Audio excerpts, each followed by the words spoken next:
2026 এসেও কি আপনি ব্যাকডেটেড স্টাইলে পড়াশোনা করছেন?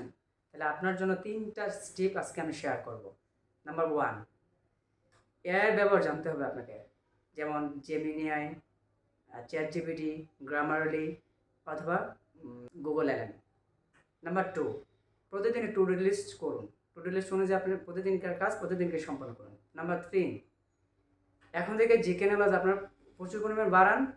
আমি দ্যাট এটা বোঝাচ্ছি যে আপনি যেই প্রফেশনালিভাবে কেরিয়ার করতে যাচ্ছেন ওই প্রফেশন অনুযায়ী আপনার জিকে নলেজটা বাড়ান, যেন বাইরের দেশে যদি আপনি পড়তে যান, বিদেশে যদি স্কলারশিপ নিয়ে পড়তে যান, তাহলে আপনার কিন্তু রিসার্চ পেপার লাগবে। তো রিসার্চ পেপারের জন্য আপনার প্রচুর পরিমাণ ডাটা অর্থাৎ ইনফরমেশন দরকার হবে। সেই ক্ষেত্রে আপনি এখন থেকে যদি জিকে নলেজ বাড়ান, তখনকার ভার্সিটি লাইফে গেলে আপনি জাস্ট ওই সাম্প্রতিক বিষয়ে জানলে আপনি রিসার্চ পেপারটা তৈরি করতে পারবেন। এতে করে আপনার বিদেশে গিয়ে স্কলারশিপ নিয়ে পড়ার জন্য অতি দ্রুত একটা সম্ভাবনা দাঁড় করবে। আসসালামু আলাইকুম।